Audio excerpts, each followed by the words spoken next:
মানে একদম চূড়ান্ত জল্পনা, আপনাকে নাকি 21 তারিখে ধর্মতলার মঞ্চে দেখা যাবে। কোনো না কোনো মঞ্চে তো আমি থাকবোই 21 তারিখ। দেখা যাক 21 তারিখে আসুক। কিন্তু মানে এত বড় জল্পনার উত্তরে আপনার এই এক লাইন, মানে মানুষ জল্পনা জানতে চায়। জল্পনাই তো চলে, রাজনীতিতে জল্পনা নিয়েই সব চলে। দেখা যাক কি হয়, মানুষ কি জানতে চায়। সে তো ঠিকই, আপনারা জল্পনা তৈরি করছেন, কেউ জল্পনা তৈরি করছে, জল্পনা নিয়ে রাজনীতি চলছে। অনেকের রাজনীতি জল্পনা দিয়েই হয়। আমাদের জলও নেই আর পনাও নেই, আমাদের রাজনীতি আছে। কিন্তু ফুলবদল, বিশেষ করে পদ্ম থেকে জোড়া, এটা তো, আর জোড়া থেকে পদ্ম, এটা তো এই রাজ্যে আগেও চলেইছে, হ্যাঁ, সেই দৃষ্টিভঙ্গিতে সবাই বলে।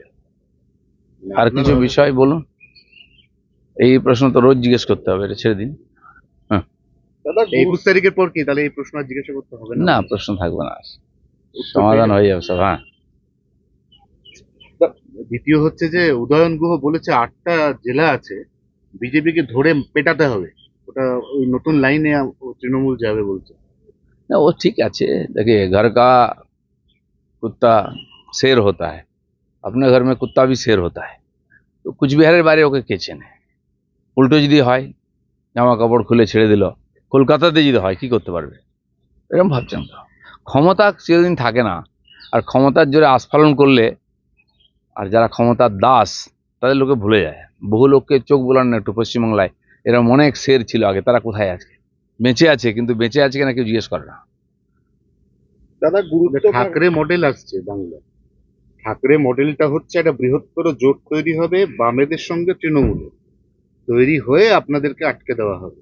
না, ঠিক আছে, জল্পনা বললাম না, চলতেই থাকে রোজ নতুন নতুন জল্পনা। আর তারপরে আপনাদের দোকান চালাতে হয়, নতুন নতুন কল্পনা দিলে কে শুনবে? সময় পার হয়ে গেলে হলো না, তারপরে একটা হয়ে গেল, হলো না, তো সেই সানি দেওলের গল্পই বলতে হবে, তারিখ পে তারিখ। তো মানুষেরও সময় আছে, আজকাল সোশ্যাল মিডিয়ায় একটু ঘাঁটাঘাঁটি করে, লোকে চর্চাও করে, এতে রাজনীতি চলতে পারে না। দাদা, গুরুত্ব বাড়ছে মুরলীধর সেন লেনের, বিজেপি কর্মীদের আবেগকে গুরুত্ব দিয়ে কি পুরনো অফিসকে আবারও গতিশীল করার ভাবনা? আবারও কি আপনার দেখানো পথেই হাঁটছে সেই রাজ্য বিজেপি? সেটা আমি বলতে পারবো না, বর্তমান রাজ্য সভাপতি তিনি ঠিক করবেন কোথায় বসবেন, কিভাবে করবেন। আমাদের অফিস আছে, এটা ঠিক যে মুরলীধর সেন লেনের সঙ্গে একটা আবেগ জড়িয়ে আছে আমাদের।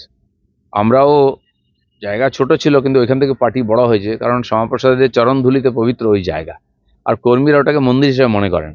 তার মানে পার্টি অফিস হবে কিনা, কিন্তু ওই জায়গার গুরুত্ব তো আমাদের হৃদয়ে আছেই। তার সামনে তিনি তার মূর্তিতে বসে আছেন বহু বছর।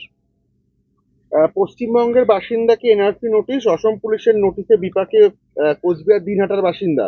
বিজেপির বিরুদ্ধে চক্রান্তের অভিযোগ করছে উদয়ন গুহ, পাল্টা তৃণমূলের ভূমিকায় প্রশ্ন পদ্ম বিধায়কের।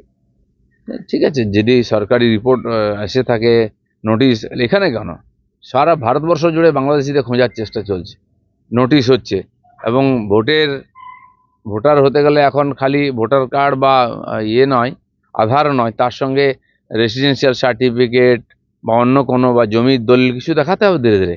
আর এটা কম্পালসারি হবেই, তা না হলে তো এইসব বাংলাদেশিদের তাড়ানো যাবে না। কসবা কাণ্ডে মুখ খুলে দলেরই রোষে রাজন্যা, কান্নায় ভেঙে পড়লে সাসপেন্ডেড তৃণমূল নেত্রী।